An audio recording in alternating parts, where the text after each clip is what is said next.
many years from now, would you be willing to trade all the days from this day to that for one chance, just one chance, to come back here and tell our enemies that they may take our lives, but they'll never take our freedom!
Welcome to Anti-Tyranny News Radio here on UCY.tv. Thank you for joining me this evening.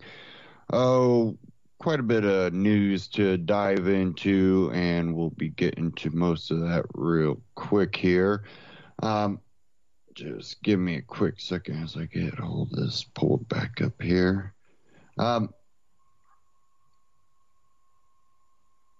With government basically operating the same way that it has, we're searching for the good and what's to come, even when there are bad things to come. And I think one of the things you can say about our society is there's a lot of people out there that they're not willing to give up. And even in tough circumstances, there's a lot of people that weather through that. And we need to reinstill that in the youth, and hopefully we can. I'm going to go ahead and start off with the Ron Paul Liberty Report. And this one's Julian Assange speaks out, and he talks about the war on truth. So I kind of want to dive into this one real quick.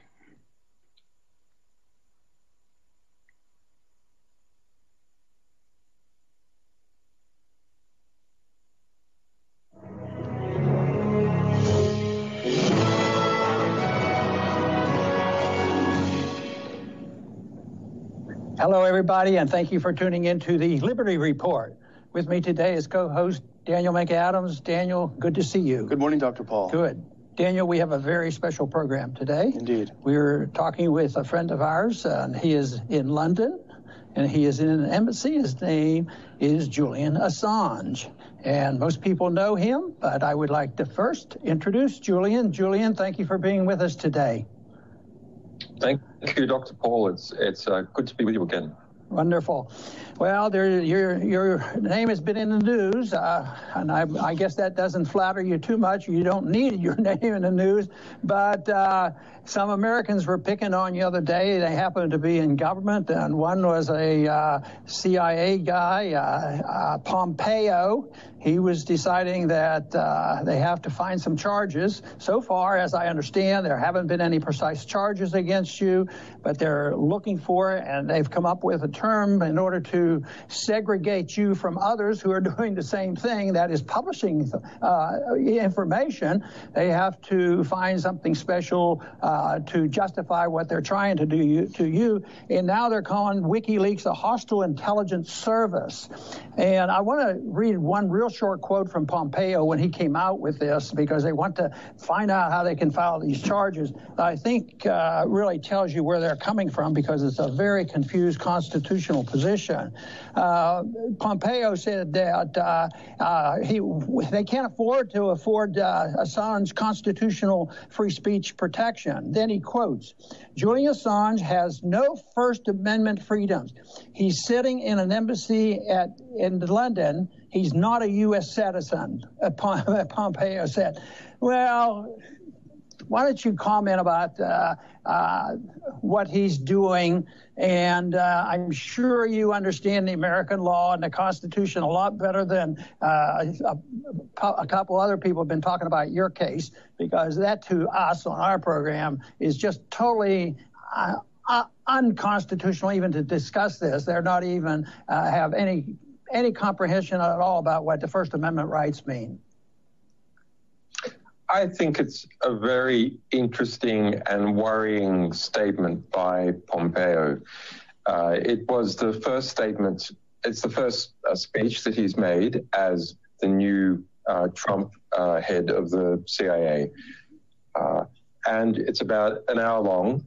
The majority of the talk is about us. We're the number one subject. So it doesn't spend its time addressing the United States' real threats, which are terrorism, perhaps a geostrategic threat in relation to China. There's actually not many other serious threats the United States has. Instead, it spends its time not just on WikiLeaks, but WikiLeaks and its ilk, where Pompeo introduces a new concept of a non-state intelligence service. And you think to yourself, hang on, doesn't intelligence service mean state intelligence service? What could be a non-state intelligence service? Well, he says that WikiLeaks is one of these things. And so it's an interesting question. Is what WikiLeaks does, or human rights groups or media organizations, in some ways similar to intelligence services? And the answer is yes and absolutely no. So investigative reporters investigating human rights groups, organizations like The Intercept, ProPublica, and all the serious media that consider national security journalism, we're all involved in developing sources, protecting sources, verifying what sources give to us or what we obtain, then analyzing it, coordinating it internally, and intelligence agencies also do all that. The equivalent of the CIA in Germany is the BND, or Bundesgeheimdienst, which is the literal translation is the Federal News Service. Similarly, in the CIA under Obama about 6 years ago, the CIA introduced a change into how it writes its internal reports to use the same style that journalists use in writing articles, called the inverted pyramid style, where you basically put the conclusion up top and then you justify how you got to the conclusion. So there are similarities between news services and intelligence services, but it ends with what happens to the results of the research. So publishers publish, whereas state intelligence agencies keep the information concealed and use it for the advantage of their organization, for their particular political connections, for militaries, for other intelligence agencies, and so on. So it's for the CIA to say that investigative media organizations and publishers are the same as an intelligence service is as ridiculous as it is to say that the CIA is a media organization. There are similarities in the sourcing in relation to both, but in terms of what the organizations then do with the information is completely different. Right. Daniel. And it seems like the use of the term, it's a term of art. I don't think he used it to demonize. I think he used it to categorize, to create a new category out of thin air that would enable the U.S. government to go after WikiLeaks in a much more military sort of way. As the ACLU noted, never has a publisher in the history of the United States been prosecuted for revealing truthful information. So it seems to me that the key is to remove the idea that you're a publisher and call you something different. And I think the battlefield right now is probably in U.S. public opinion. Turn that first against WikiLeaks and then see what happens. Does that seem to make sense? Yeah, I think Pompeo's speech came about partly as a response to a op-ed I wrote for the Washington Post, speaking, why WikiLeaks does its work and so on. It might have been coming anyway. He was in London the day before, and on the Wednesday, he then returned to the United States. He gave this speech late on a Thursday evening before Easter Friday.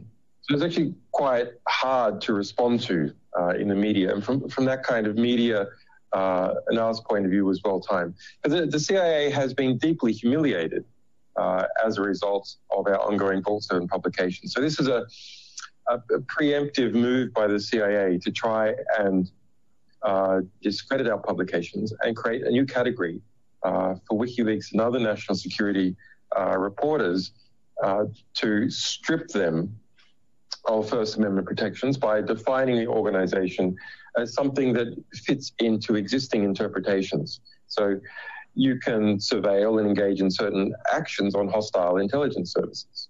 That's throughout different pieces of U.S. regulation that you don't need search warrants and so on authorized by a judge if what you're intercepting or surveilling is connected to an organization that is an intelligence service that is influencing someone. So to create this new category of non-state intelligence service, it can then be very easily applied to any media organization. Non-state, of course, means commercial organization or non-profit organization. So I think it's a long-term strategy. It's taking two bites at the apple. One is to create the definition of a non-state, to redefine media as non-state intelligence services. And then on the other hand, to use a perverse jurisdictional argument, which is to say that all foreign reporters have no First Amendment rights. Of course, the First Amendment is not a positive right. It doesn't, generally speaking, give me or in fact anyone else a positive right. It's an obligation to the government to give me a right.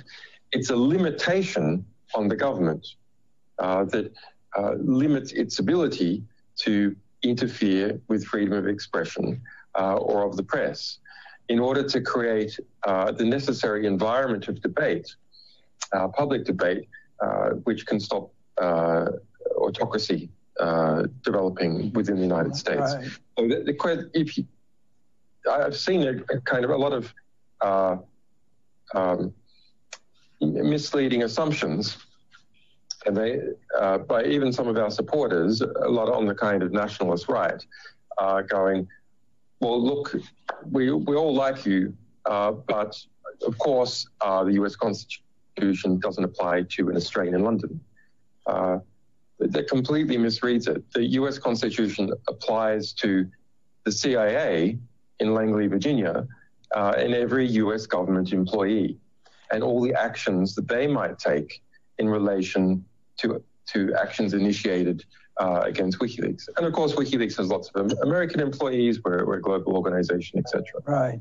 You know, the other thing Pompeo was doing, and we've touched on this, is the fact that because you're not an American citizen, you don't have the rights. But, you know, our Constitution isn't written to protect citizens. It's for the persons who are exposed to our courts. And therefore, this accusation that you have no rights, you're not even an American citizen, and therefore you don't qualify, I think a lot of people believe that, and that has to be refuted. But the other charge that they've been throwing out, and I'm sure you've answered to this already, but I think is important because I don't know whether it's just propaganda on their part or they think they can get somewhere, that you're different than the Washington Post and the New York Times. You're not a publisher because you were a participant in obtaining this information, and they've thrown that out there.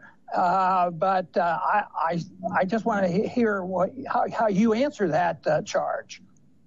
Well, it's completely false. They tried this in the trial of Chelsea Manning in 2013, and it failed. It was not accepted by the military courts. They attempted to use it in order to get an extra charge up against the then Bradley Manning, now Chelsea Manning, and did not succeed. And the evidence that they tried to present was really very pitiful.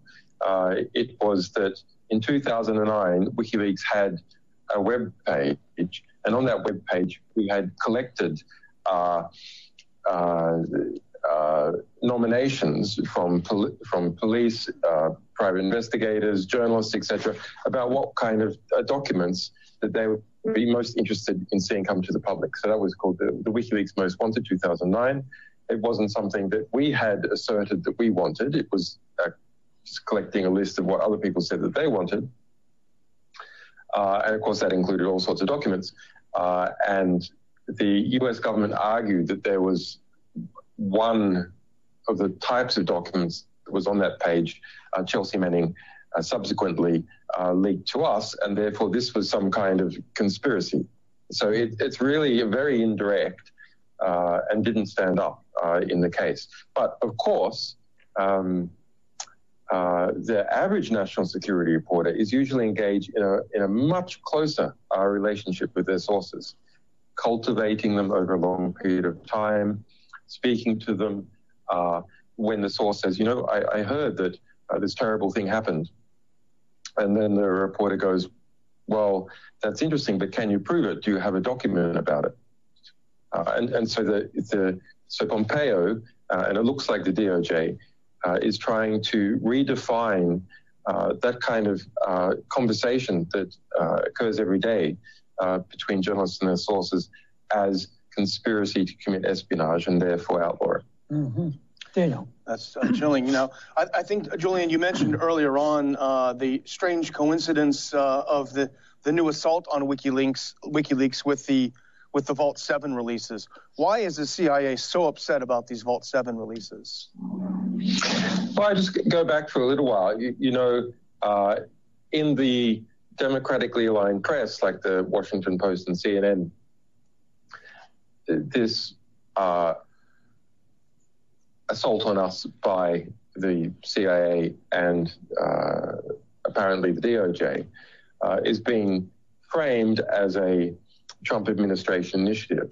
But the reality is this was going on under Obama for years and years. This is why I have asylum here. There was a Pentagon war room of more than 120 people publicly admitted, operating 24/7 back in 2010, and there was a very large FBI inquiry, spraying out search warrants, trying to install informers, bribing people, flying people to Washington, flying illicitly plane loads of FBI officers to Iceland to interrogate people, etc. It's extremely large. Now, because of the political relationship that the Democrats have with their base, by about 2000 and, well, not long after I had asylum, so by about mid-2012, they perceived that it didn't benefit them politically to talk the case up. But a lot was happening beneath the surface and continued to happen. Now, this new Republican administration, perhaps because of the nature of the Republican base and because of the rhetorical assaults about them being proximate to Russia, have now decided that it benefits them politically to talk up the conflict with WikiLeaks and the DOJ. So that's why it's been raised up so much. The other reason is, yes, the Central Intelligence Agency and the Vault 7 publications. Well, we have published previous documents about the CIA, but only, maybe 10 or 20 documents previously. And it's very rare to see an actual fresh document leaked from the CIA with CIA letterhead. Extremely rare. There's reports about maybe some CIA official says something, or maybe a particular line in a document seen by a journalist says something. But for an actual document is extremely rare. Now, Vault 7 is the largest ever series of publications about the Central Intelligence Agency in its history, hundreds, thousands of times larger than anything that has appeared before, and is on track to be the largest intelligence publication ever. Yeah, so that is, of course, deeply humiliating to the Central Intelligence Agency and its relationships to other intelligence agencies like MI6, and in its relationship, say, with the National Security Agency and with the FBI. So it needs a way to get away from that humiliation. And of course, the public and tech companies also don't like it very much because we've revealed that the Central Intelligence Agency created an enormous hacker force, produced hundreds of viruses, which it then went around and hacking and installing in people, developing methods even to install these into cars, into telephones, and so on, and probably lost control of close to the whole lot of them, thereby and covered it up. So lost control last year of all of this. It's flowing around some intelligence contractors at the very least, and they covered it up, and they didn't tell Apple or Microsoft or other affected members of industry about it.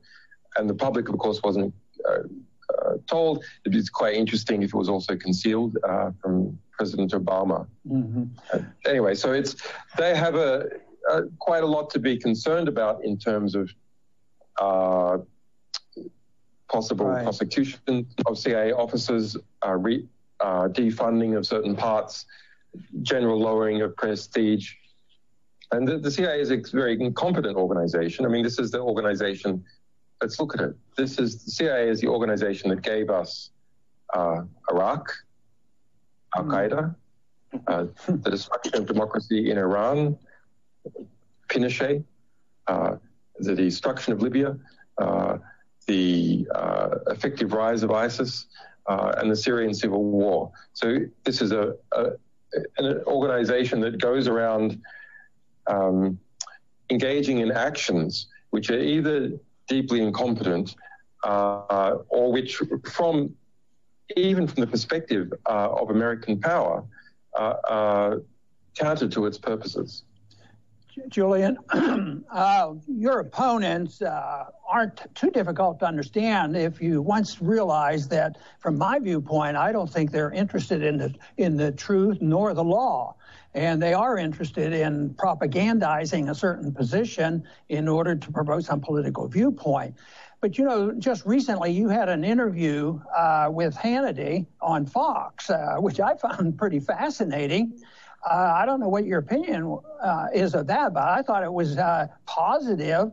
And it's interesting that Fox had this on their program. How did you see this? Did you see this as an advantage to you to at least get your side out in an audience that might be back and forth on the issue?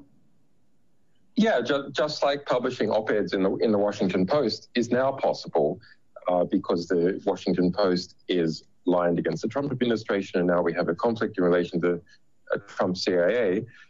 So when that channel opens up, yes, we do it because we reach an audience that we wouldn't necessarily normally reach.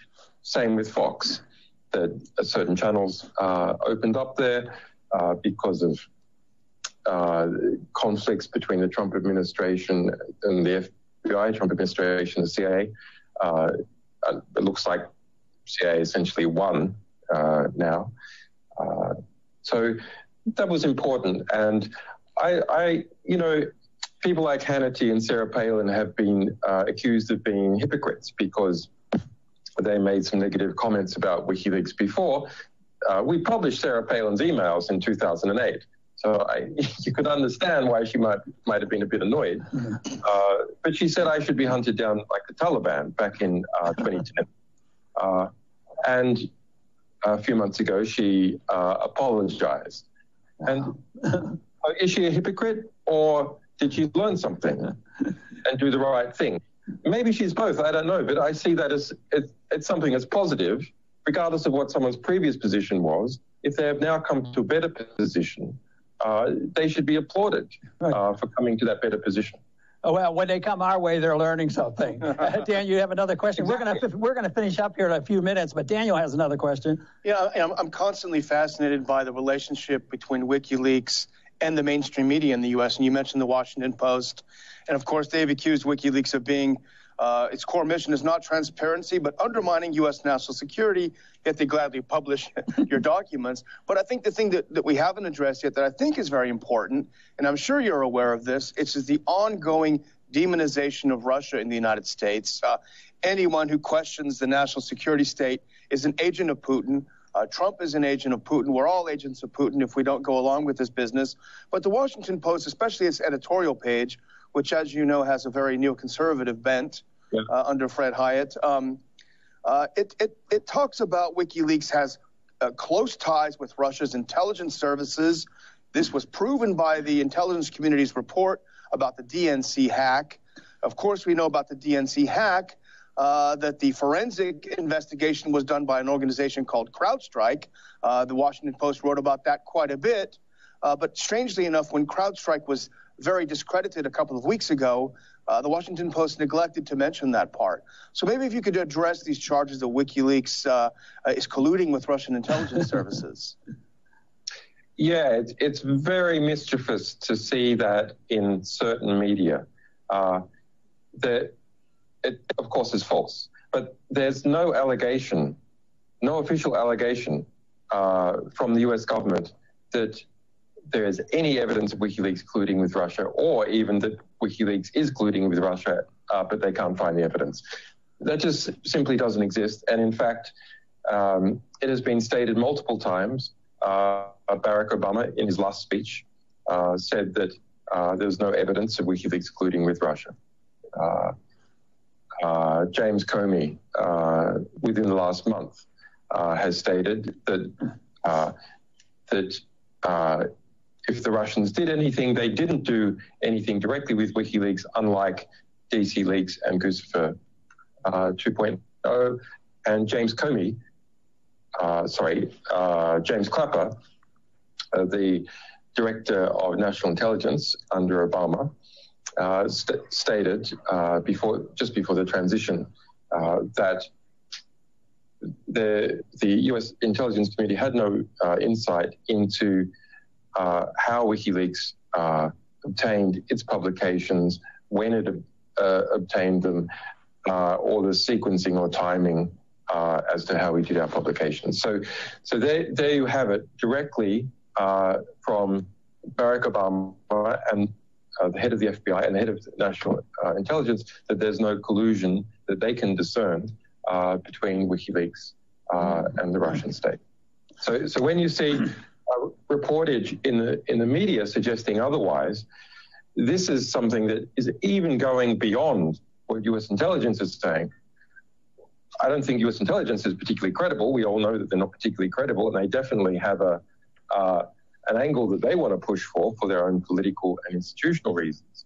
But they're not saying that WikiLeaks colluded with Russia in any way. Julian, we're going to have to go, but I want to thank you very much for being with us today.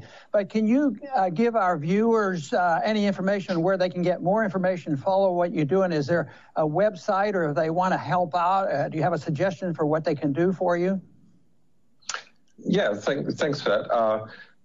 They can follow our Twitter account at WikiLeaks. It's twitter.com/WikiLeaks. And then they can also look at Justice for Assange. That's with the numeral 4, justiceforassange.com, which is about my own personal situation. And my Twitter account is Julian Assange. Oh, very good. And once again, I want to thank you very much for being with us, and we'll stay in touch, and we wish you well. Thanks, Dr. Paul. Keep up the fight. Thanks. Very good. And I want to thank our viewing audience today for joining us today for this very special program. Please come back soon to the Liberty Report.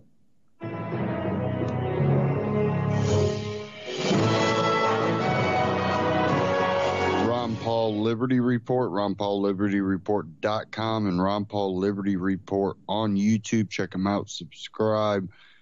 Great reports from them. Now, you basically heard it from Assange's mouth. The deal with, WikiLeaks is, they're not an American organization, even though we have our own organizations in multiple spheres working overseas. We allow, people to go over and, fight to go into these countries that are hostile and, save kids from being sold into slavery. But, if anybody exposes any crimes or, conspiracies, about America that's not a American organization, they will be attacked. And Julian Assange and WikiLeaks are the target. Even though there's some stuff that I kind of wish, didn't get leaked, because it's not necessarily exposing anything that we don't already know, but what it does do is put other people in harm's way that you don't want those things to happen. But the thing is, they're not leaking this information; they're publishing leaked information.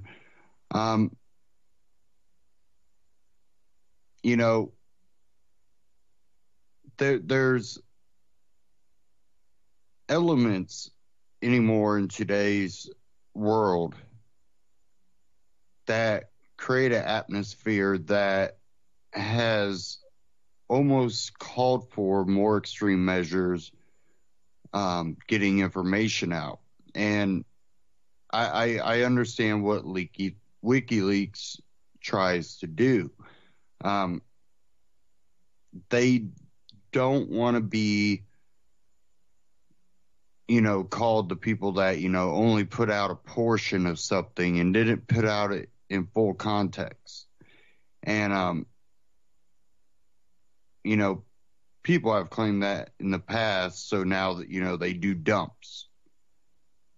And people criticize that. But then those tend to also be the same people that try to criticize it when, they didn't just completely dump things.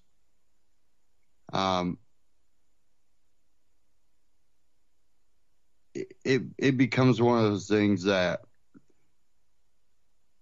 WikiLeaks has become the major dumper of the information. And truth and knowledge, that is what helps create freedom. But we also have to have a moral direction and a proper education, which I think is kind of lacking but hopefully this, we don't have WikiLeaks pander to any government, that they don't pander to authoritarians at all. It doesn't matter if it's Republicans, Democrats. Many have claimed that WikiLeaks is softer on, Russia or China or North Korea. And I agree to a point, but there's also a element of WikiLeaks that kind of grew out of, what countries are running around the world the most. What countries are going where they're not invited, that they might not be needed or wanted.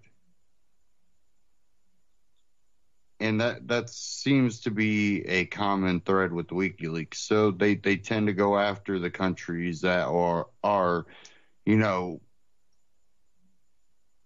going around saying we're going to spread freedom by bombing countries and overthrowing, their rulers, whether elected or not. At the same time, they're harming the freedoms of their own citizens. And that's why I think WikiLeaks has really focused a lot on the West. It's not out of, not understanding, that North Korea, there's bad things and a threat there, but it's kind of common knowledge. No one looks at North Korea and goes, that's a great country. We should go live there.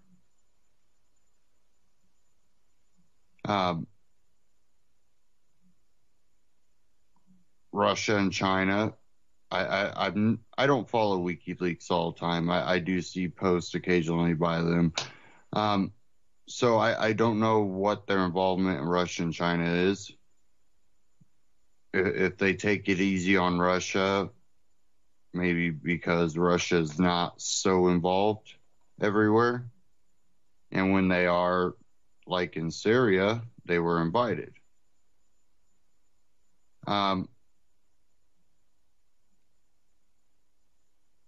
Some people claim it's because Snowden. I really don't know. And really the focus that we do need here domestically is the information that relates to our freedoms. What government is doing and what type of wool are they trying to pull over the eyes of Americans?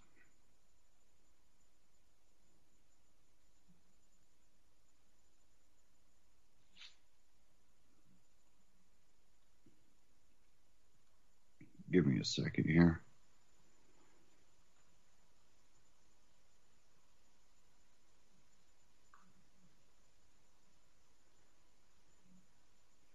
Oh, sorry.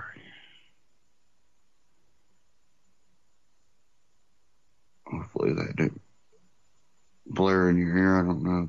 Oh, ad popped up.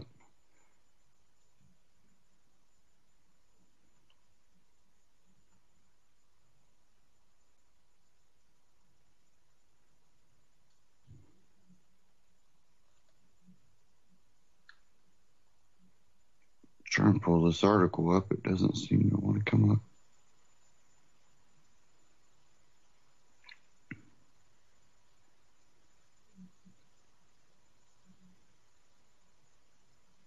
Okay.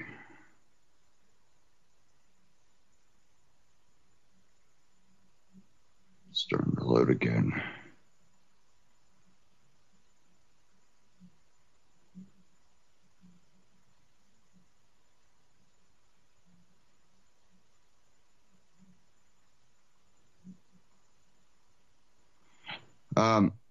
This one out of the Washington Post.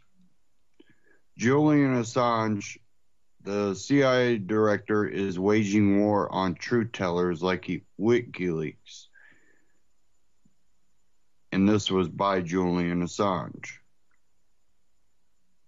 Mike Pompeo, in his first speech as director of the CIA, chose to declare war on free speech rather than on the United States' actual adversaries. He went after WikiLeaks, where I serve as editor, as a non-state hostile intelligence service. In Pompeo's worldview, telling the truth about the administration can be a crime, as Attorney General Jeff Sessions quickly underscored when he described my arrest as a priority. News organizations reported that federal prosecutors are weighing whether to bring charges against members of WikiLeaks, possibly including conspiracy, theft of government property, and violating the Espionage Act. All this speech to stifle speech comes in reaction to the first publication in the start of WikiLeaks' Vault 7 series. Vault 7 has begun publishing evidence of remarkable CIA incompetence and other shortcomings. This includes the agency's creation at a cost of billions of taxpayer dollars of an entire arsenal of cyber versus and hacking programs over which it promptly lost control and then tried to cover up the loss. The publications also revealed the CIA's efforts to infect the public's ubiquitous consumer products and automobiles with computer viruses. When the director of CIA, an unelected public servant, publicly demonizes a publisher such as WikiLeaks as an enemy, it puts all journalists on notice. Or should Pompeo's next talking point, unsupported by fact that WikiLeaks is a non-state hostile intelligence service, is a dagger aimed at Americans' constitutional rights to receive honest information about their government. This accusation mirrors attempts throughout history by bureaucrats seeking and failing to criminalize speech that reveals their own failings. President Theodore Roosevelt understood the danger of giving in to those foolish and traitorous persons who endeavor to make it a crime to tell the truth about the administration when the administration is guilty of incompetence or other shortcomings. Such endeavor is itself a crime against the nation, Roosevelt wrote. President Trump and his officials should heed that advice. Words matter, and I assume that Pompeo meant his when he said Julian Assange has no First Amendment freedoms.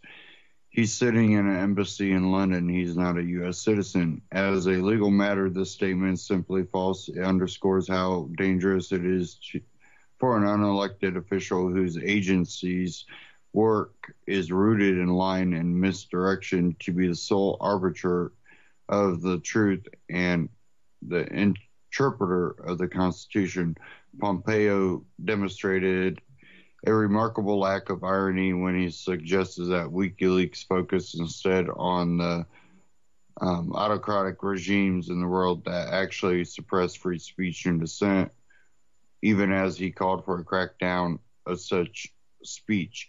In fact, Pompeo finds himself in the unsavory company of Recep Tayyip Erdogan of Turkey, 257,934 documents published by WikiLeaks, Bashar al-Assad of Syria, 2.3 million documents, and the dictatorship in Saudi Arabia, 122,609 documents, to name just a few who have tried and failed to censor WikiLeaks. Pompeo was once a WikiLeaks fan. On July 24th, then partisan politician Pompeo gloatingly tweeted, "Need further proof that the fix was in from President Obama on down. Busted. 19,252 emails from DNC leaked by WikiLeaks. Pompeo liked WikiLeaks when he perceived it was publishing material revealing the shortcomings of his political rivals. It was only when our publication touched Pompeo's rice bowl that WikiLeaks became his target. Pompeo subsequently deleted the tweet, but he is learning that in the digital age, the truth is hard to hide. You don't get to love the truth one day and seek its suppression and its incarnation or incarceration of its publisher the next. As a candidate, Trump tweeted, very little pickup by dishonest media of incredible information provided by WikiLeaks. The president mentioned WikiLeaks 164 times during the last month of the election and gushed, I love WikiLeaks. All democratic governments are managed by imperfect human beings, and autocracies are much worse. The benign dictator is a myth. These human beings, democratic and autocratic alike, make mistakes and commit crimes and often serve themselves rather than their countries. They are focus of WikiLeaks publications. The Pompeo doctrine articulated in his speech ensnares all serious news and investigative human rights organizations, from ProPublica to Amnesty International to Human Rights Watch.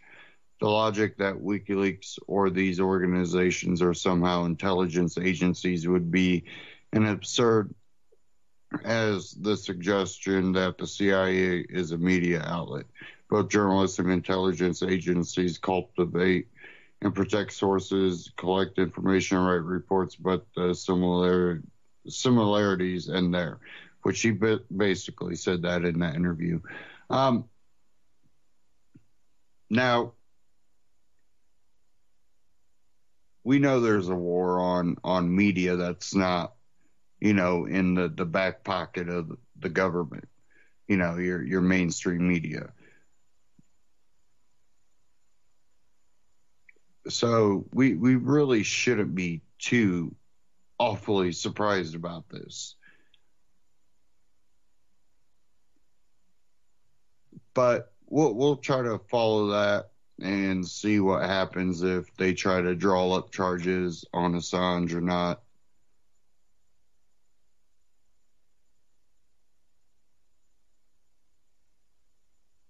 Now, I kind of want to move on to something, that we've seen coming out of the left lately when it comes to the activism. And we've seen this with other groups before, the election and all this. But it's not stopped. There were Tea Party movements and stuff when Obama got elected. But it didn't spill out into violence and stuff, definitely after election was over. You kind of, unless they're, rounding people up and just locking them up, above, what they do normally already, you don't tend to go out and riot. And what they're rioting for, anti-fascism, as they're waving communist flags, is kind of, banging your head up against the wall. You're choosing one authoritarian government over the other, thinking you're going to get a better result. No, they're both authoritarian. That's the problem. You're not going to get better results out of one authoritarian government over the other. We're in a way already there, and what you're protesting against is exactly what you're also calling for. You're just mad that it's not going your way, but it'll never go your way. That's what you don't get about authoritarian governments. Call for more government control of things and you'll get it. But it won't be a benefit to you. Of course, a lot of, media personalities that have been in Hollywood and stuff for ages are so disconnected from that because they've been able to profit off of selling it. And they see nothing but good because they're surrounded basically by a facade made for them. Plus, they have the money to do what they need to do. I went and visited a bad area or, a bad country, and going back to your comfortable lifestyle kind of construes how you see things. You promote what you're getting, but you're promoting more of it, saying what you're getting is bad. Oxymoron.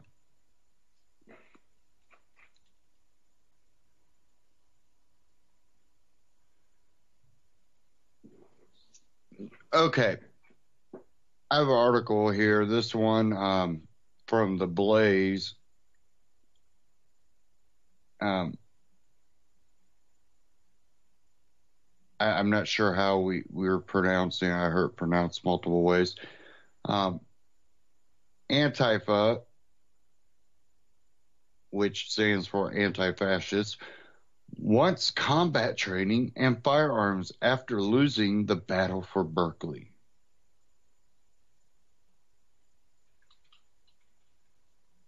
Last week, supporters of President Donald Trump clashed with members of the leftist group known as Antifa, short for anti-fascist, in Berkeley, California.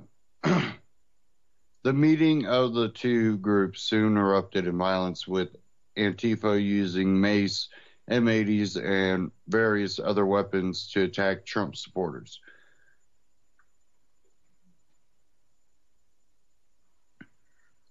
According to Rebel Media's Lauren Southern, Trump supporters were told by police not to bring any weapons as police would protect them. Upon Antifa's arrival, the police retreated, leaving the Trump supporters to utilize whatever weapons they could get their hands on. Regardless, the Trump supporters routed Antifa after one of their members threw a smoke bomb, not realizing the wind was blowing in Antifa's direction.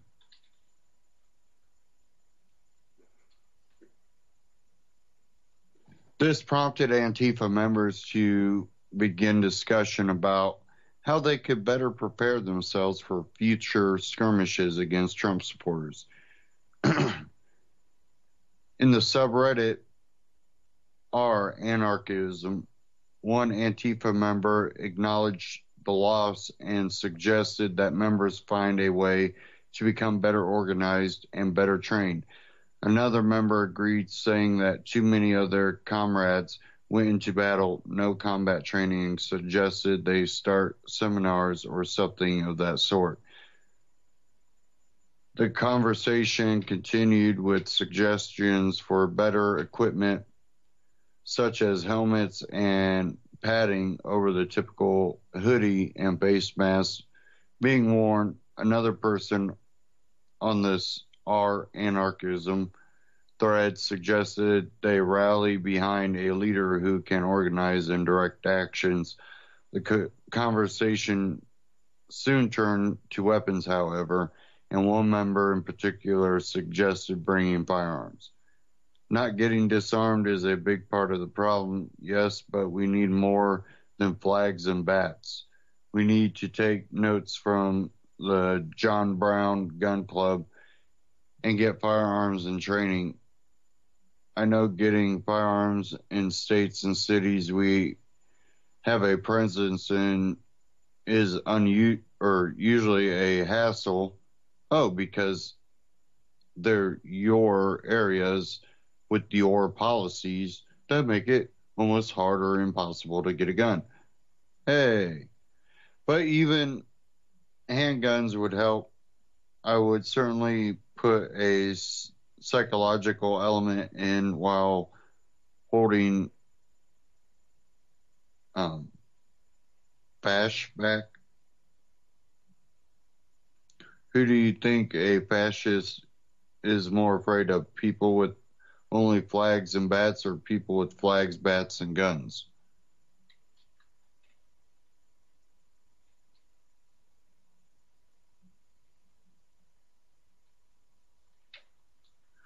And then there's comments. You can read the comments.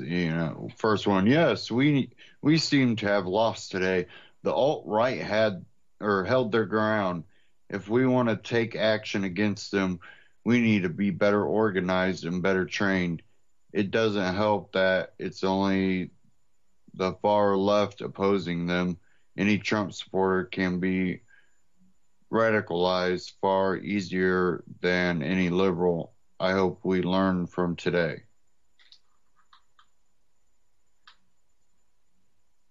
Antifa is known for their willingness to use violence and intimidation to silence political and ideological opponents. An Antifa chapter in Clemson University, known as Upstate Antifa, have made an effort to justify the violence and destruction committed against what they loosely base as Nazis and fascists.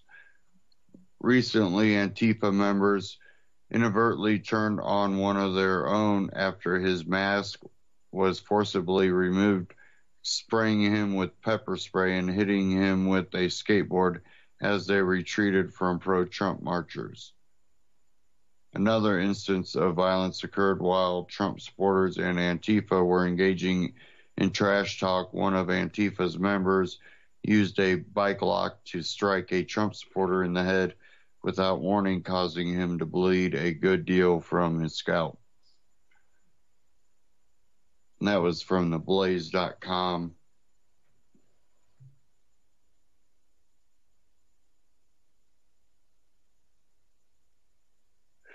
Now,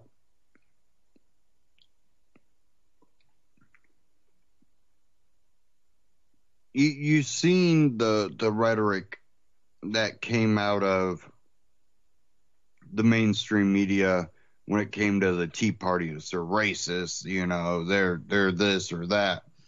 We've seen what's come out of, the Trump supporters are violent with the activists interrupting the Trump event. But when they are now showing up to conservative events, they're becoming violent.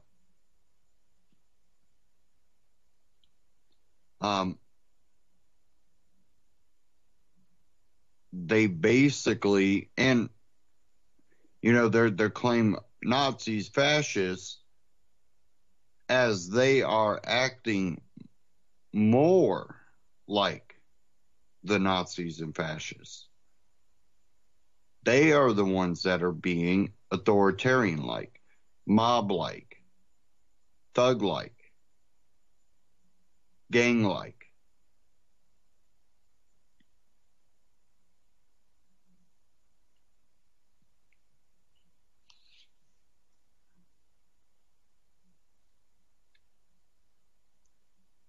There's one thing if they're protecting themselves, if they're being threatened, they're minding their own business, they live weird lifestyle or not, whatever, but they're living free, minding their own business, and they're being attacked, I think they should be able to defend themselves. But that's not what's going on. They're attacking free speech. And that should alarm people. That should alarm people a lot.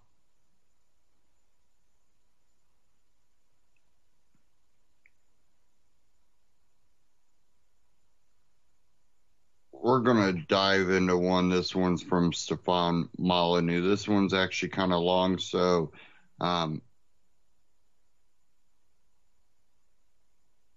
we'll get into it afterwards once I get to it. Sorry.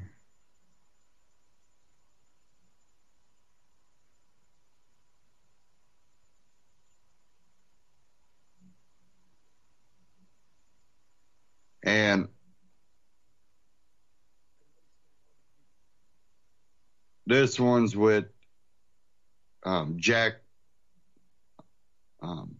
Posobiec and Stefan Molyneux interview, and they discuss the Antifa violence. And I found this one to be a pretty interesting interview and discussion. So I might pause it partial way through and discuss a little bit of what they've talked about, and then allow it to play through. But we'll go ahead and dive into this one. Everybody, Stefan Molyneux from Free Domain Radio here with Jack Posobiec. Now, you may have seen Jack Posobiec being on the receiving end of a fairly poorly aimed knuckle sandwich from somebody, an Antifa fellow recently. We'll link to that video below.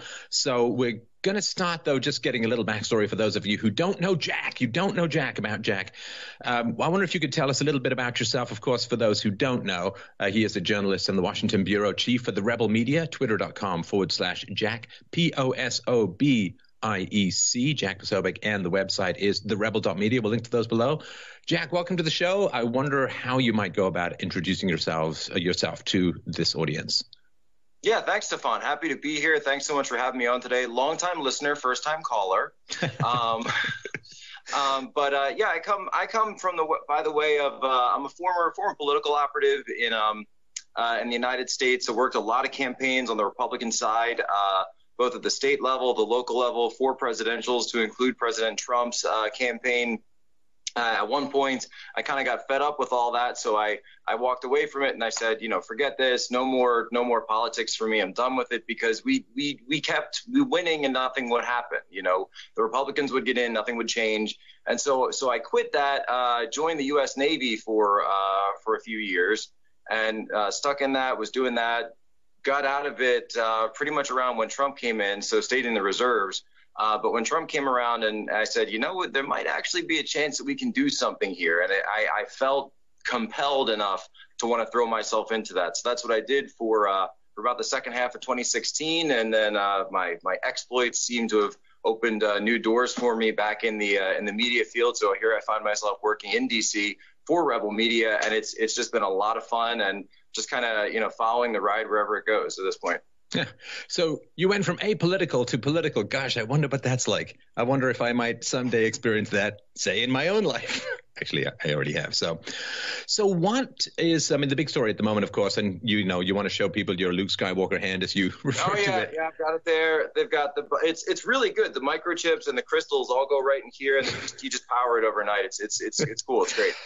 So what's the story behind how you got that injury, and what's happening at the moment?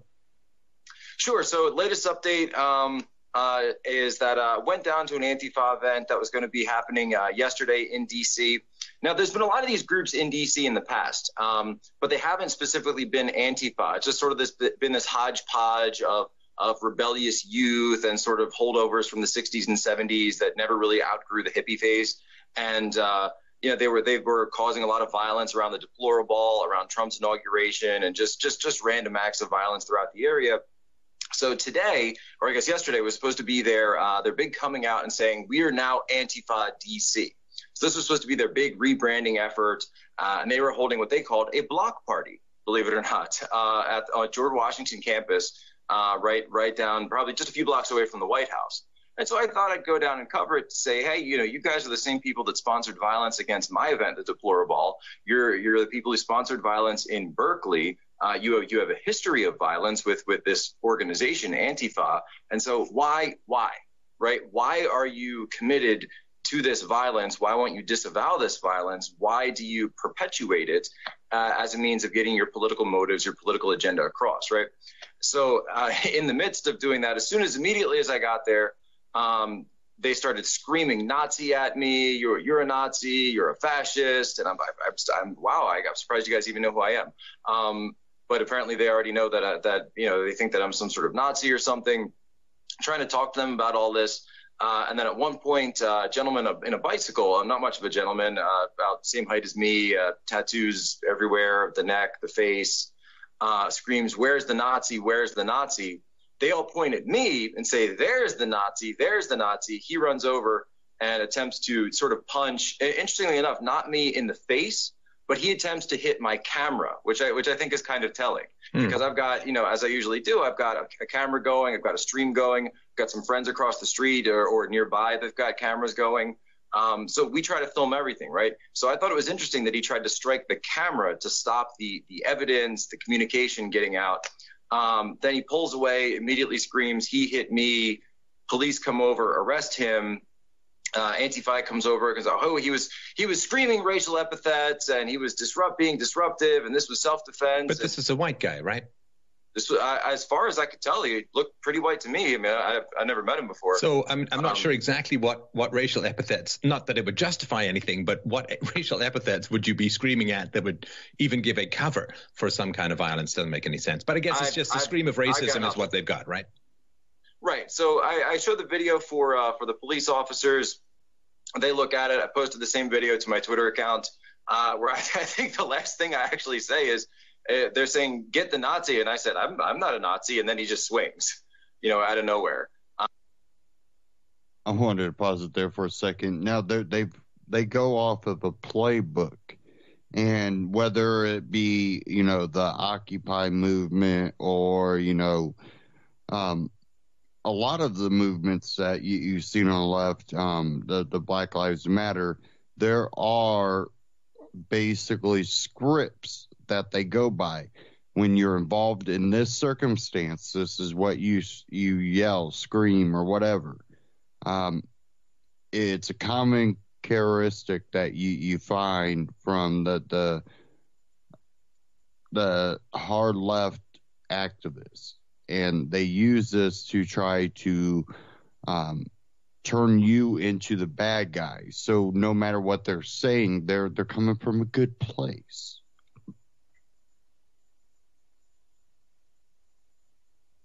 So no racial epithets, and he'll actually be having a hearing probably in about an hour's time from when we're recording this in D.C. at the U.S. Attorney's Office, because interestingly enough, because D.C. is a federal city, when you commit crimes like that on the streets of D.C., it is a felony.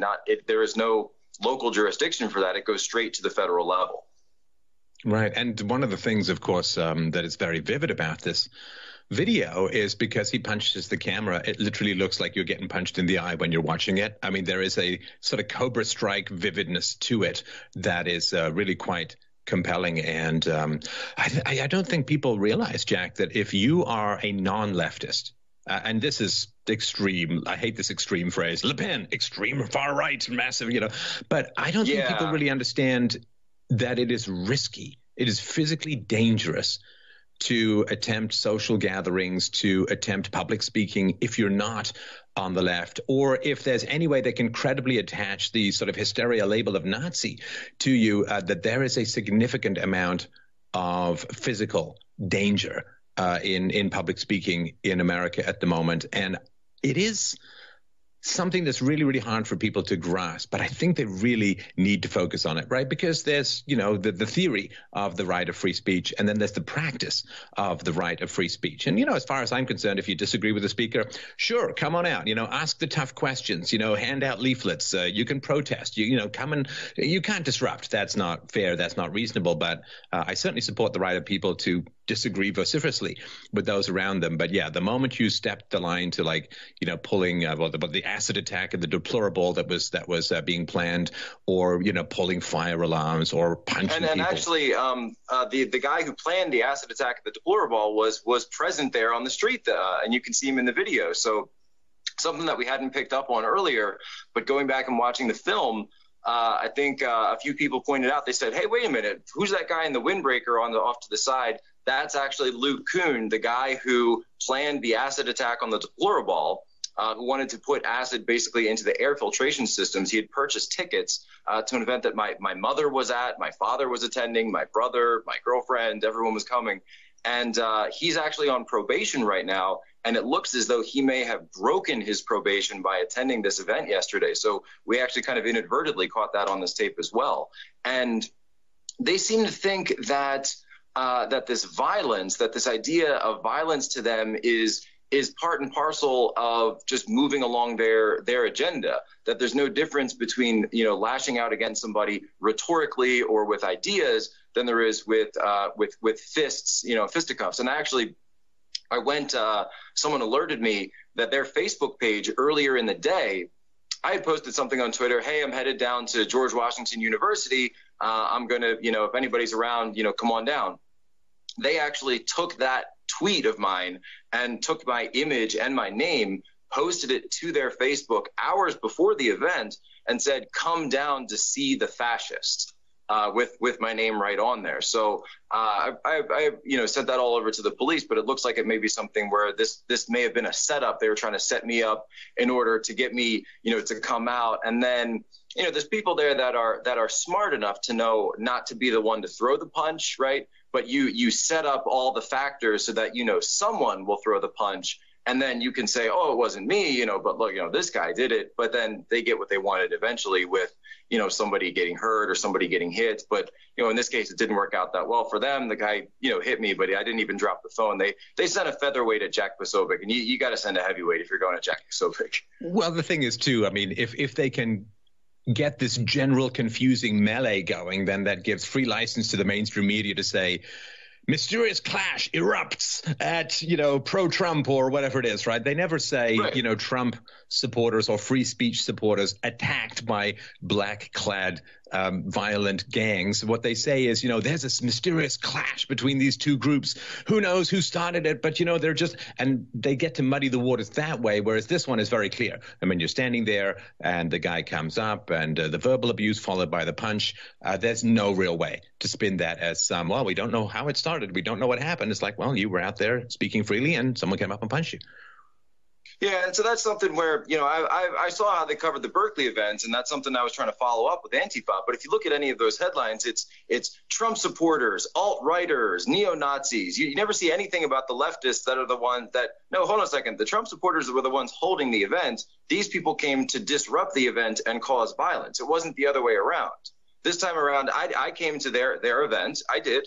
Admittedly, and I didn't bring violence. I didn't bring, bike locks like we saw with the professor out at Berkeley. What I did bring, Stefan, I brought a 12-pack of Pepsi, and I tried to hand Pepsi to them. I said I thought it would be a peace offering because I believe everything that advertising tells me, and advertising tells me that Pepsi is the drink of choice of the resistance, and Kendall Jenner, are the one true Kendall Jenner, the purveyor of truth, told me that if I did that, everything would be okay. And I guess Pepsi lied to me. Well, yeah, I didn't realize that Princess Leia's last name was Kardashian. That's unusual. It's a bit of Star Wars trivia. Well, it was before trivia. She was adopted by that. That's what it was.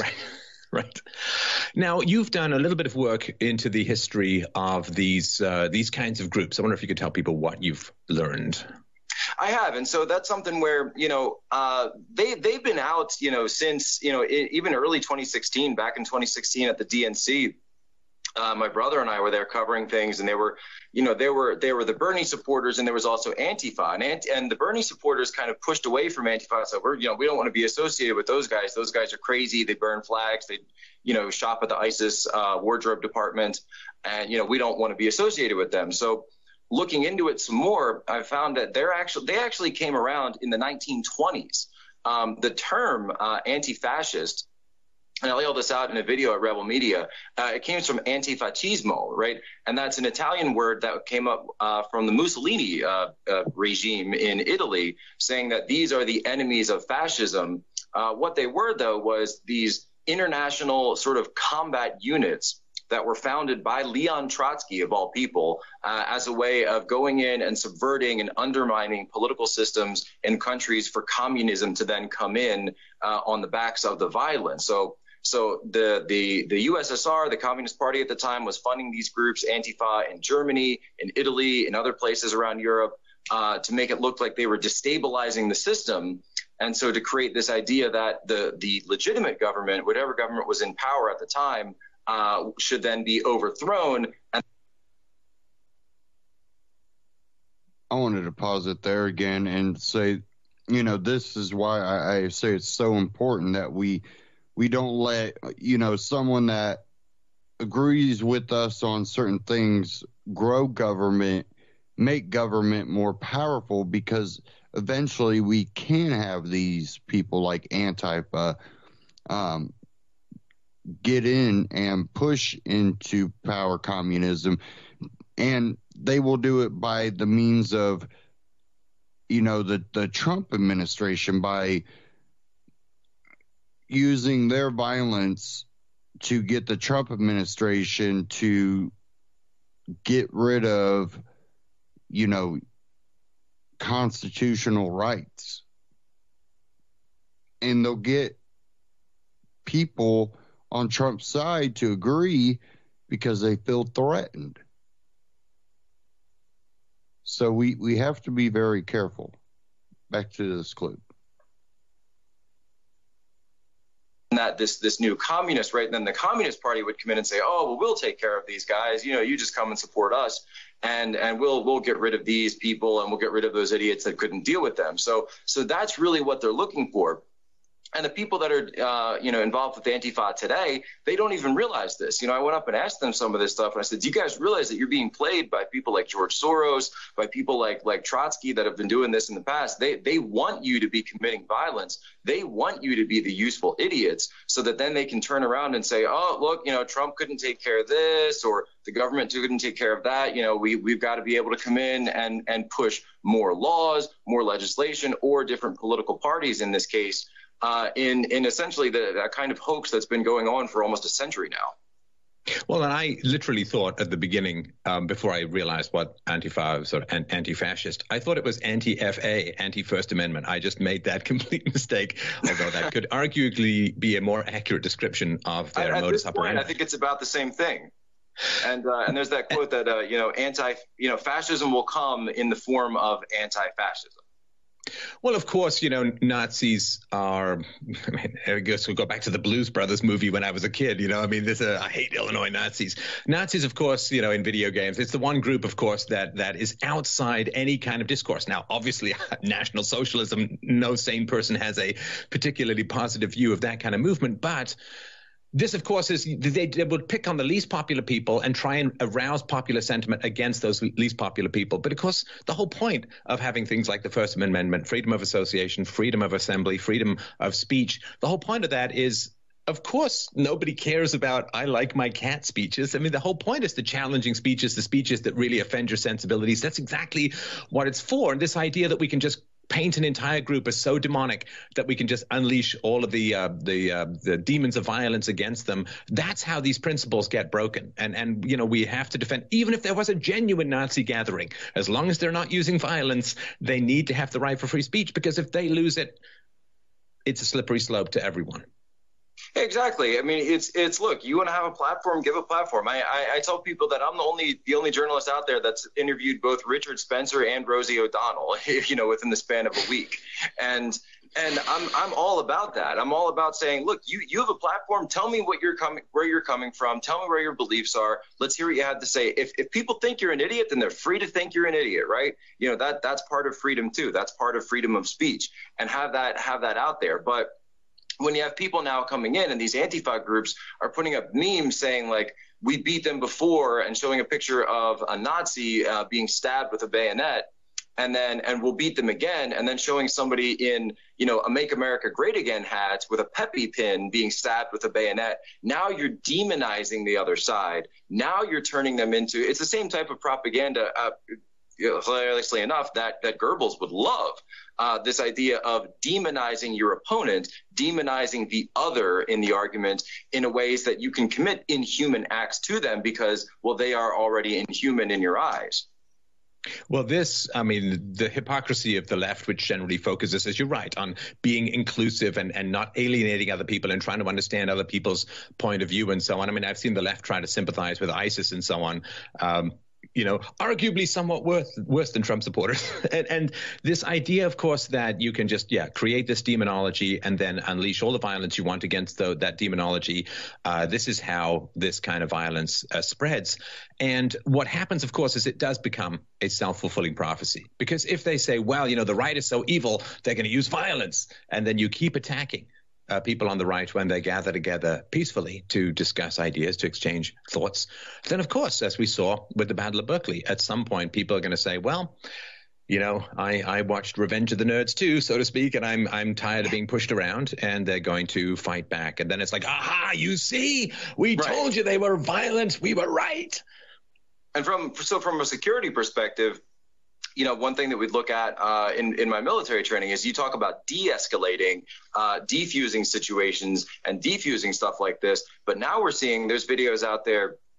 I haven't published on this yet, but I'm going to soon about these Antifa people, and they're holding, hey, let's have a day at the gun ranges, and let's go do weapons training, and let's go do, push for more and more. And so even if they're not actually planning on mass insurrection, now that video is out there, now that meme is out there, so now people on the other side are going to say, oh, well, if they're bringing guns, what do we need to have? We've got, a guy in a hockey mask with a piece of wood. Maybe he needs to have something further. So the escalation continues and continues.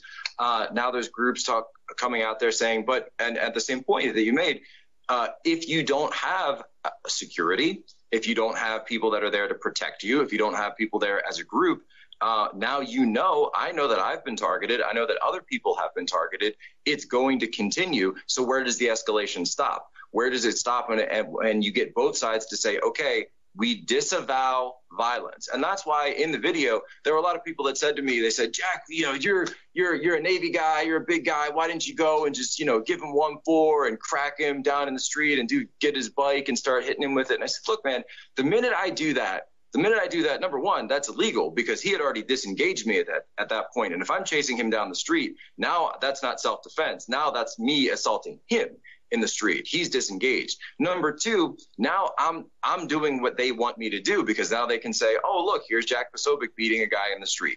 And they'll cut off the fact that he hit me and everything. And the media will be able to muddy the waters and say, oh, these both of these groups are violent. These are terrible, and we shouldn't listen to them. We shouldn't listen to their opinion because they use violence. And so that's why I'm firmly standing my ground and saying, look, I am not going to use violence. If it comes to the point where I need to defend myself or, someone I'm with, sure, okay, I'll use reasonable force, reasonable means necessary to defend myself. But you're never going to see anyone on our side going and saying, hey, there's an Antifa rally going on. Let's go beat them up.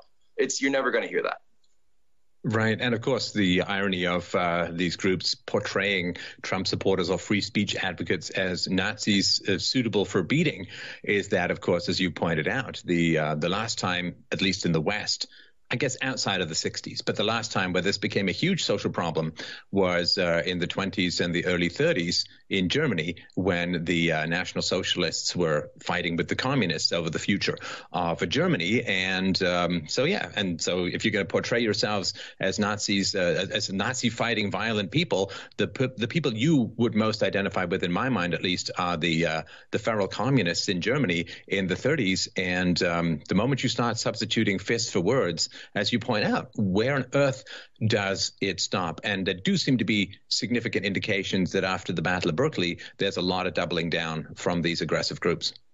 Yeah, and I really would have thought, and this was me, I didn't want to pre-bias any of my interviews at the event, but I would have very much thought from a branding perspective or just from a moving forward perspective that as a movement, Antifa would have said, you know what?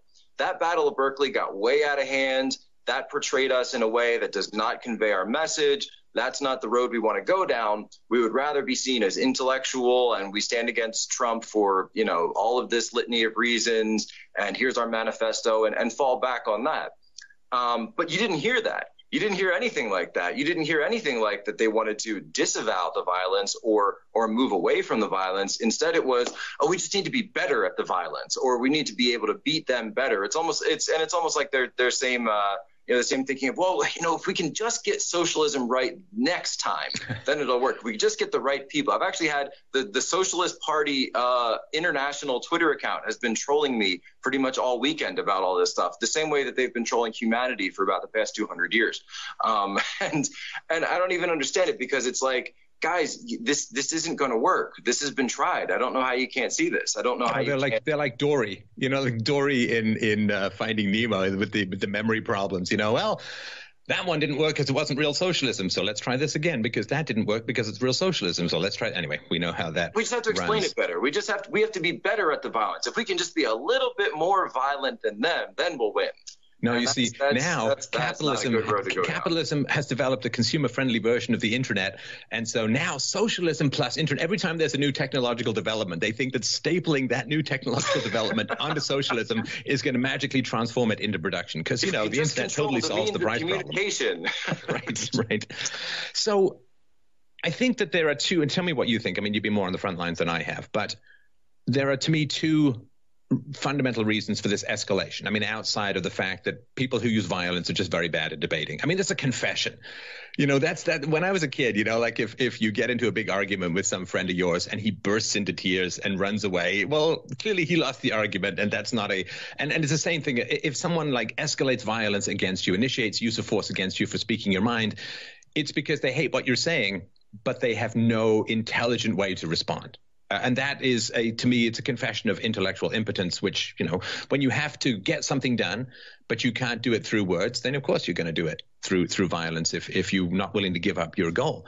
But to me, there are sort of two main causes as to why this will escalate outside of the rhetoric of these groups: the media and the police. And the media, of course, by not confronting these groups, by not demanding that they disavow, by not outing some of the stuff that you've outed about, and we'll get to this, these sort of 3 levels of violence and so on, or 3 levels of engagement that occur, because the media is not all over these groups demanding that they disavow the violence and exposing what's going on and so on. The fact that it's falling to Paul to find out who was wielding the bike locks, the fact that it's falling to other people to out all of it was James O'Keefe, who outed some of the deplorable attack plans and so on. So the media is not doing their job. The media is covering up. And, of course, the media is left and sympathizes probably with the violence in some ways or another. And the other, of course, is the police. I mean, the fact that the deplorable people got off with, community service and no record if they stayed on probation and so on. That, to me, is absolutely appalling. I mean, what they were planning could have resulted in fatalities, as you point out. Anyone who's planning an acid attack involving your mom, you're probably not going to be a huge fan of. So in the absence of the media exposing and criticizing these groups, and in the absence of the justice system applying the law in an even-handed manner to whoever initiates violence, they're going to keep getting away with it. And hopefully that will change under Sessions. Hopefully that will change, to whatever degree the Trump administration can bring these laws to bear on these outlaw groups. But in the absence of the media turning on them, and in the absence of a clear application of law, you there's a lot of encouragement, if that makes sense. It's essentially moral hazard, right? So it's a moral hazard in the sense that we got away with it, right? We did all this that we set out to do. We pushed the envelope, right? We being Antifa, we pushed the envelope further and further and further and further, and there hasn't really been any systematic pushback against them. You haven't seen any of these groups being arrested. You haven't seen any of these groups being rounded up. There's like 1 or 2 people that have been outed, that have been taken down, but has it been by the police? Has it been by the FBI? No, it's been by journalists and bloggers at 4chan, guys going on anonymous message boards doing all this work. And it's funny because, we have these, here in the States, we have all this, the NSA and the FBI and all of these massive programs, designed to protect us from these organizations that mean to do us ill will, mean to do us harm. And it seems that not sure what the billions and trillions are going to when it falls to a couple of guys on poll to go through someone's social media, find out what they look like, say, hey, this guy has these kind of shoes and this guy is there. Oh, look at that. That's him,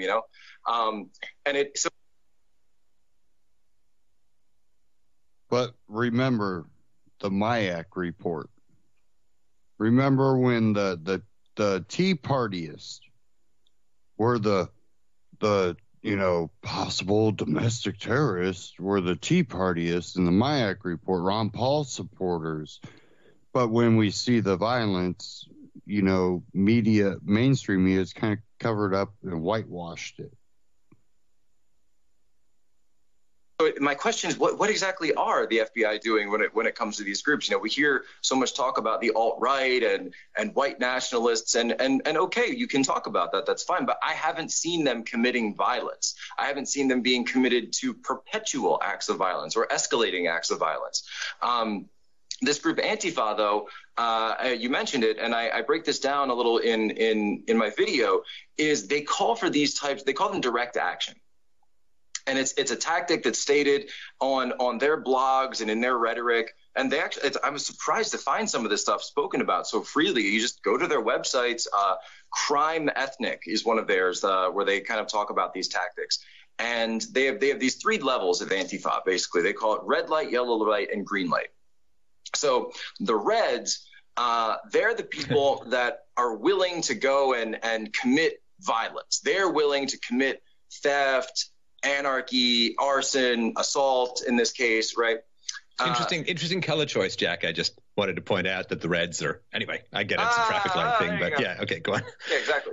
Yeah, it's always the reds. Yeah, better dead than red.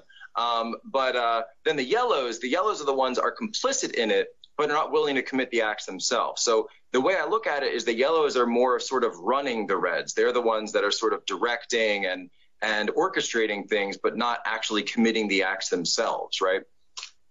When I did counterterrorism work, this was sort of the way we looked at, terrorist organizations. You'd have like a leader that, he wasn't, strapping on a suicide vest himself. No, you went and recruited people to go do that. So you could go and live, and then continue to do more of your mayhem and destruction, and then get your willing pawns to go and do it for you. Then there's these greens, and the greens are the ones that are just, they're sort of there, they're hangers on, they want to be part of the movement, whatever it is, but they're not really involved in any of the higher stuff or the lower stuff, depending on how you look at it. But the reason that when you see them in their mass demonstrations that they all wear black, and they stated very freely that they call these black blocs, BLOC, not CK. So going right back to Soviet rhetoric, but so that you can't tell who's a red, who's a yellow, who's a green. So the way it's supposed to work in these things is that someone commits an assault, right? Someone comes out and punches a journalist, someone comes out and, sets fire to the local Starbucks, whatever it is. And then you can run into a group of the yellows and the greens, and law enforcement, or if there's any surveillance cameras, whatever it is, can't tell which one of the ones that ran in there in this huge block, because there's not enough going on. However, because these tactics were developed long before internet, long before things like poll, long before things like social media existed, stuff like that could work. Now that we actually have people on our side that are going through and looking into these people, we actually can find. So very infamously, a few days ago, poll was able to identify the individual at Berkeley who was using one of those U-shaped bike locks to go around and assault people, attack people in the streets. They actually outed him as a college professor, of course, in the Bay Area. Oh, by the way, a college professor of philosophy who focused on ethics. Yeah, you should have him on the show if he's allowed to have Skype in prison. Because nothing says Socrates like a swinging bike lock. Exactly, and I think they chipped one of his lectures, and he's talking about anarchist tactics in the streets. And I don't know. I mean, I've listened to Free Domain Radio a few times. I don't hear you talking about anarchist tactics enough. I must have missed that episode. It's called Reason and Evidence. It's a little less metallic than a lot of these other quote arguments. Bike lock, not an argument. Madness. So they identified him. I just want people, sorry to interrupt, but I wanted people to remember this, like if you've seen Lord of the Rings, there's that all-seeing eye of Sauron. Now that's of course a malevolent entity, but Paul is like the benevolent all-seeing eye of Sauron that floats above the social landscape. They will find you. They know they are everywhere. They are legion. Paul, the genius of Paul, and all hail to the people who are doing the work. Paul doing the work that American security agencies just don't want to do. I mean, they're just an incredible bunch of guys, and I'm just all hats off to them. And the work they did on Moldylocks as well is quite substantial. I mean, finding her with the wine bottle and all this kind of stuff, it's remarkable. And there's been times that you can even go back where they were in contact with a few people in Syria, and they were asking for, they had found a picture of some jihadis walking down this just walking down an alley somewhere in Syria. I have to look up the details exactly where it was. And somebody posted on Twitter and says, "Hey, can you guys find this?" Someone in the Syrian security forces poll comes back on that and says, yeah, we found it right here. It's right here on Google Earth. This is the exact thing. You can see the minarets right here. It totally lines up. The topography of the area totally matches. And then they say that's great. And I'm like, oh, great. Thanks for that. About 2 hours later, a Russian drone strike comes in and wipes them all out. So they're like this magic 8-ball that works. You know, it's like tapping into omniscience. I just think it's the most amazing stuff. Now, I try to get into the minds of other people. You know, this is an old Aristotelian argument or idea that a truly educated man can entertain an opposite thought without succumbing to it. And so I do try and get myself into the minds of people who take this approach to political discourse, which is violence and all this kind of stuff. And do you think that, you know, they view themselves as the Rebel Alliance, you know, everyone else is Darth Vader, and, you know, just as Luke Skywalker could violate the non-aggression principle by sending some photon torpedo up the bowels of the Death Star, that they feel that there's such an extremity, that there's such an evil on the non-left side of things? Do you think that they like to use violence and they're just kind of cruel people or mean people? Or is it sort of this crime and punishment Dostoevskian tightrope walk where, because they genuinely believe that there's so much evil on the non-leftist side of things, that they're heroic in their own mind? I think it's a little of both, to be honest. I think there are people that genuinely do fall into that idea of thinking that we're samurai, you know, fighting for the rights of the people and against this dystopian tyrannical government of Trump. And after all, that's what the mainstream media pushed for months and months and months, that that's what Trump was. Trump was the second coming of Hitler, and you've got to stand up against him. Well, and in their minds, if they're actually buying into that, if they're believing that, then to them it's, you know, of course you've got to stand up. You've got to use violence. You've got to use everything you can to stop Hitler, to stop genocide, because he's going to do these things. But at the same time, and those I would say are, you know, using the color scheme would be more of the reds, right? They're the ones that are the true believers in what Antifa is doing. But I think that the yellows, the ones that are more running the situation, because they're smart enough to not commit violence themselves and actually deploy these people forward ahead of them, that's actually an interesting situation, because then you have to say, well, if you're so committed to this, and if you're so committed to your belief in this, why aren't you right there on the front lines with all these other people committing the violence? Why are you having people do it on your behalf?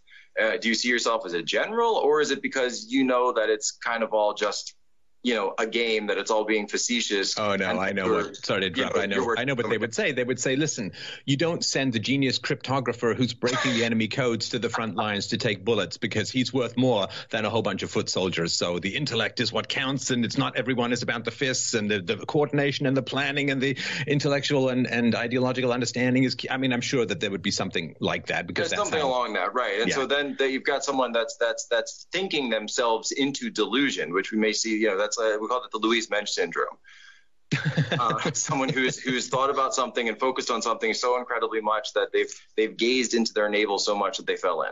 And if you look at some of this stuff, and, you know, it is important to read this stuff, if you accept the premises of what's being argued for, and you know, there's ways to get there. I'm not sure it's particularly just or rational, but there's, you know, sort of each way to get to the step of violence. You know, the Trump administration is going to be attacking all of these helpless dependent minorities and women. There are ways to get there in some vaguely Hegelian justified kind of way. And it really is a different world from something, I think, a little bit more objective, you know, and I think these two worlds, that America is split, and I think this is true. I mean, you could just see this in the recent French election, where all of the mainstream parties, particularly the socialist parties, completely fell away, and outsiders are coming in. We saw this with the Trump victory as well. This sort of split where people don't have different ideas. They literally live in different worlds. They literally live, like, one group lives in a world where Trump was making fun of a disabled guy, and another group lives in a world where, well, Trump makes fun of people, and that's the face and the gestures he makes whenever he makes fun of people, and, you know, he's nothing like that. One lives in a world where, you know, all these sexual assaults and all this attacks and racist things is happening, and the other one lives in a world where it's like, well, a significant proportion of these, if not the outright majority, turn out to be hoaxes, and this kind of stuff. They live in a world of rape culture, and people are like, well, rape is very rare and men hate it and it's been illegal for hundreds of years. And so it's not really rape. Patriarchy versus, well, no, men are, dicked around a lot by the system, family court systems. And like these two different worlds, not only do they not seem to have anything in common with each other, not even the photos, it seems like, but they're directly oppositional to each other. And that to me is the great colliding challenge. We got to find some place where we can meet, and the only place we can meet is in reality. You can't. Two people creating fantasies on their own can't ever get along. One very interesting moment that came out of my interactions, and I have video of this. I can post it later. Is I went up to a girl who was dressed in the black and the masks, and I said, why are you wearing the mask today? You guys aren't doing your marching. Why? She said, well, you guys are going to dox me. You guys are going to dox me, and then you can come after me. And I said, wait a minute, well, hold on a second. Doxing is something that you do to someone's anonymous internet account. You're here on the street in reality with me standing and talking to you face to face. This is reality. This is not the internet. We're not in a separate world right here. This is the actual world where we are together communicating. I'm not on a phone. You're not on a phone. I'm talking to you. I don't need to dox you because you're standing in front of me. But she couldn't wrap her mind around that idea of that there is an objective reality versus sort of the internet virtual reality, if you want to just use that term, because that's almost what it is at this point, that exists that you can sort of plug into after the fact. And the idea that the objective reality almost it's not as important, because what matters is what your Twitter post is, or how many followers or retweets or whatever you get out of it. Well, she probably would think, well, look, they doxed this professor who was hitting people with bike locks. They found out who he was and so on. It's like, but that's because he was using a weapon. That's sort of a different matter than facing the crowd. And this funny thing, too, is that where I don't know where the law is in various places in the United States, but one place where these groups were gathering, they were simply told to remove their masks, to remove their facial coverings, and they just left. I mean, it's not that complicated to stop this escalation. I actually spoke to an officer about that, and I just kind of mentioned to him, I said, hey, does DC have laws against that? What statute? And he said, it's kind of vague. It's you can wear masks in demonstration, but not when you're protesting against someone's personal residence. Then you're not allowed to wear masks. And that totally threw me for a loop, but I've got to look that one up to see how exactly that statute came about.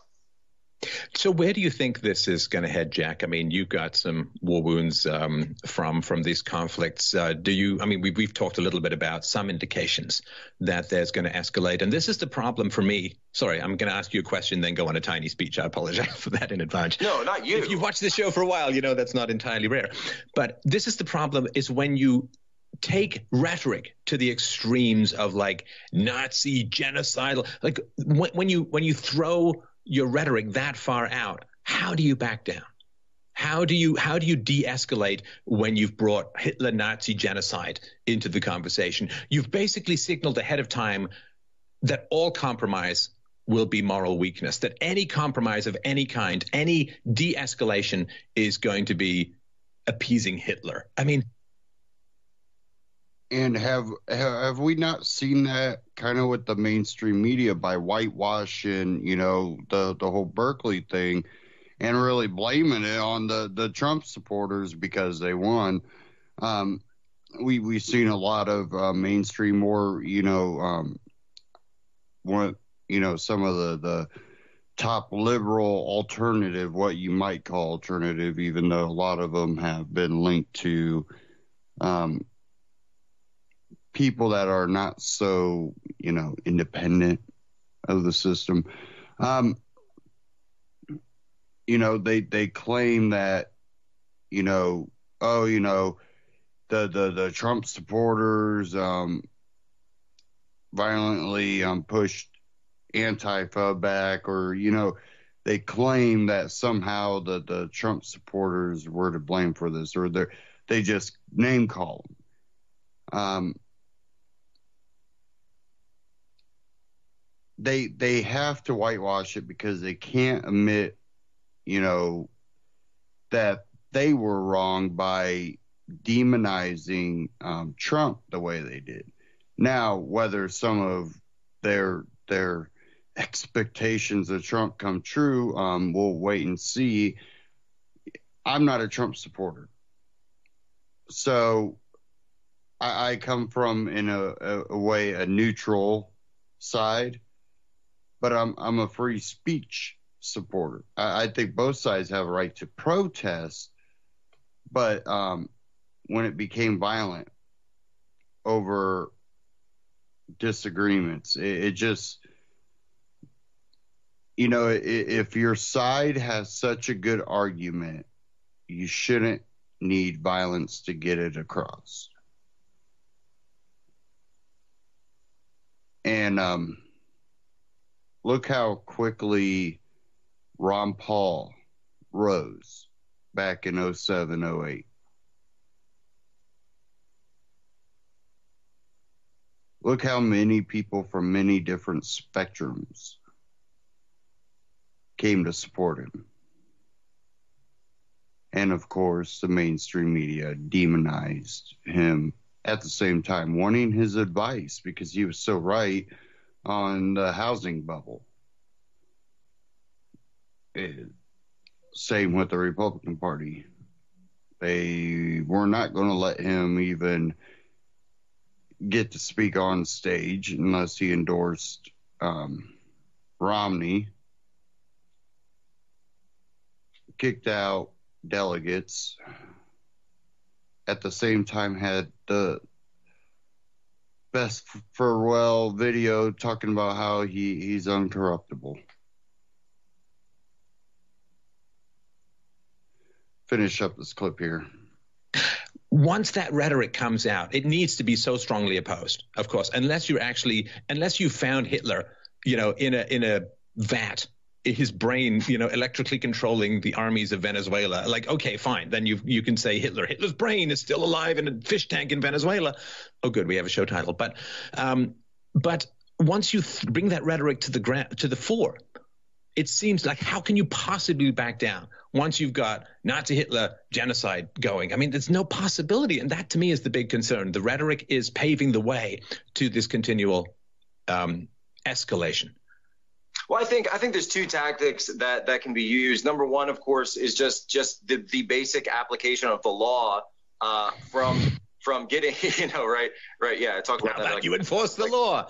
Like we could actually work with immigration too, theoretically. What actually happened in this case where the assailant was arrested immediately. I did press charges. That he's going to a hearing today. That's happening. So showing them that, yes, there are consequences for these actions. This is not LARPing. This is reality. Actions have consequences, and you will be put in jail, period. Number two, the mimetic warfare, when it comes down to the idea of mockery, when it comes down to these ideas of just using comedy, using humor to just sort of delegitimize them as this group that's out there doing nothing but committing violence, living in their parents' basements. I was talking about, I said kind of facetiously, but we might do it, starting a new charity called Baths for Antifa, because I don't know if you've ever smelled any of these individuals, but believe me, they're not practicing good hygiene. We can do a show on that later. But, this idea that if you're joining with these sides, they're nut jobs. They're complete nut jobs. You can use these tactics against ISIS too. I would implore the Trump administration to use more of this stuff. I'm saying that instead of getting into this, we escalate, so you escalate, so they escalate, you bring a knife, so I bring a gun kind of thing. You take a step back from that. Down in Auburn, there was a guy who dressed up like a giant carrot, and he called himself the based carrot man. And Antifa was out, and they were attacking, and he said, I don't carrot about your outrage. And he was just dancing around like a carrot. And all of the students there were laughing and cheering the dancing of the carrot man. And Antifa was completely it was a non-issue. They said, we don't pay attention to you. So while we don't meme them into reality, they've been memed into reality now. We can meme them out of reality through humor, through consciousness. And eventually people are going to say that group is stupid. They're not a legitimate group. Nobody should join them. We've got to find another tactic because they're idiots, right? It's like the KKK. There are no active, massive KKK organizations in the United States today, period. There are these tiny little pockets of, like a group of guys that goes into the woods somewhere in the far, far deep South, and CNN wants to act like that 15 guys is this massive, network. No, it doesn't exist. segregation does not exist in the United States. We've moved so far away from that. We can continue to move far away from that. These groups can be, taken out of power because we can take power away from them by not giving them power in the first place. Well, one of the things that was pushed back against I always want to remind people of this, that the KKK was the terrorist arm of the Democrat Party. Just remember that. But it was a Superman radio cartoons that had a lot to do with dismantling the KKK. They revealed all their secrets, made them jokes, made them goofy, and so on. Humor as a weapon of warfare is entirely unrelated. Is entirely unremarked upon, and comedy as a weapon of war is incredibly potent. Now, the left understands this, which is why SNL has drifted, far from funny for a long time, but closer and closer to the left at all times, and they're very, very powerful. Comedians understand this very well, political comedians. If you can laugh at someone, their power as an enemy is kind of destroyed. I mean, the famous image of the lefty wedgie that has come recently out of this is very, very powerful. And it is really, really tough to be scared of or take seriously people who can be literally, in this case, the butt of jokes. So, yeah, meme warfare is something entirely unappreciated or underappreciated because we have this giant military industrial complex, and it doesn't take much pay. In fact, they'll do it for free for the genius comedy of the internet to delegitimize an entire movement. And so, yeah, if you get these memes, if you know these memes, share them, create them. It is incredibly powerful. It has a very, very key role to play in saving civilization as a whole. I believe it or not, your JPEG may be more powerful than 59 cruise missiles. Right. Well, I want to take your time. Thank you for taking the time today. It was a great pleasure to chat. Just wanted to remind people, twitter.com/Jack, POSOBIEC. Check out Jack's great work at therebel.media. Appreciate your time. I'm sure we'll talk again, and take care of that hand, man. Thank you. We'll be appreciating it. Working on my lightsaber skills. Take care. And you can check out more clips from Stefan Molyneux at Stefan Molyneux on YouTube. Check him out, subscribe. Now,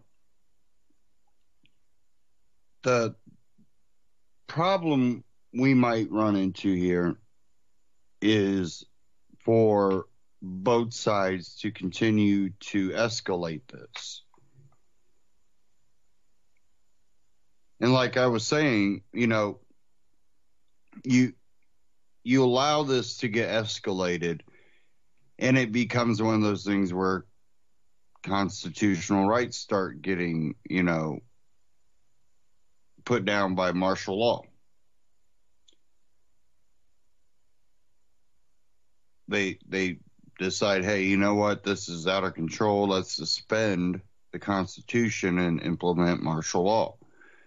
Now, I'm not trying to be a fear monger, say, hey, martial law is coming. What I'm saying is you're laying groundwork for martial law. And politically, groundwork has been laid for a long time. And I've talked about that in the past, and people are like, oh, you're trying to fear monger. No, I'm saying they're laying groundwork that makes it easier and easier for them to declare martial law. Now you bring Antifa that now wants combat training and weapons, and you also have, the Trump supporters or the right or alt-right or far right, whoever you want to call them. They called us the libertarians the far right for so long, but now they're calling, oh, these are fascists over here. I don't know who, each individual is and what they believe. I know there's a lot of Trump supporters out there that are not anywhere near fascists. They're not socialists. They're not communists.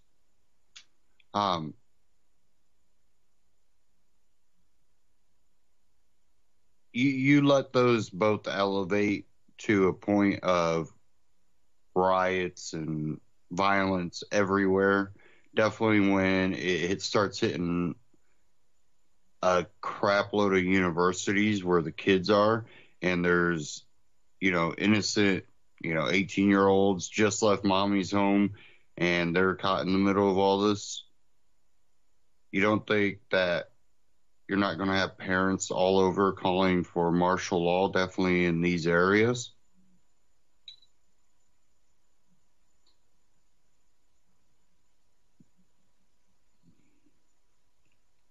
It's one of those deals, you know, watch what you ask for.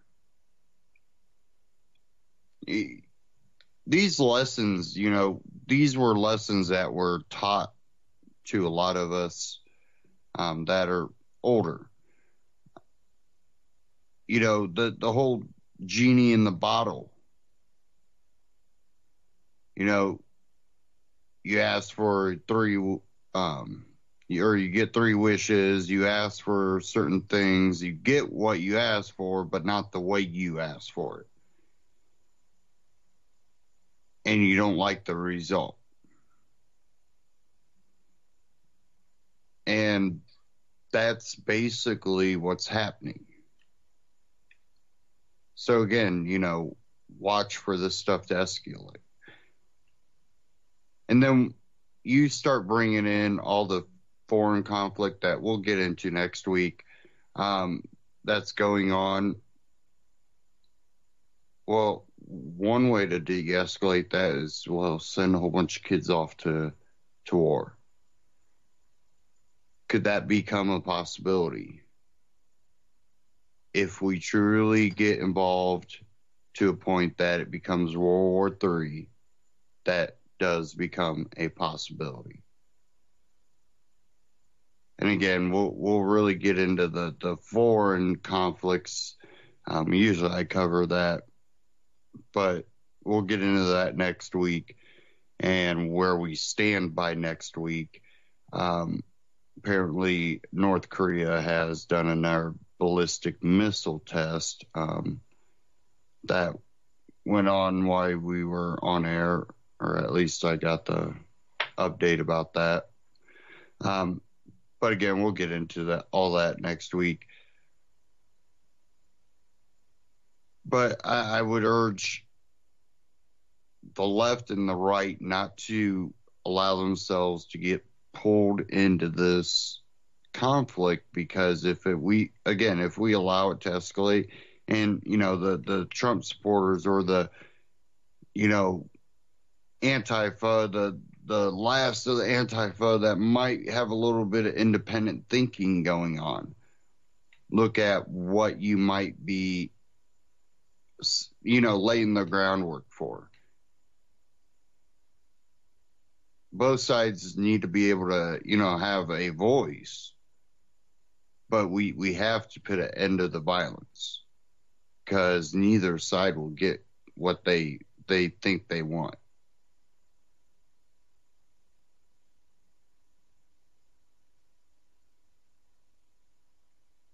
Beware whenever you attempt to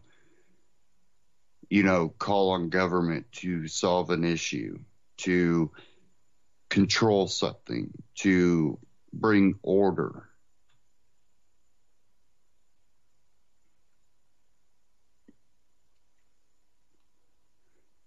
Because if anybody followed a lot of that Berkeley protest, we watched as law enforcement stood off to the side and allowed the violence to erupt. We really should ask why. A lot harder. Mainstream media should have already asked why.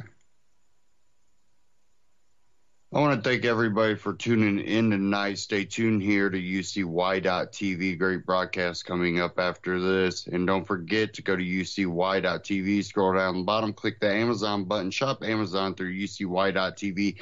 You get the same great price, the same great shipping rate. And at the same time, UCY gets a little kickback to help cover operating costs on their end.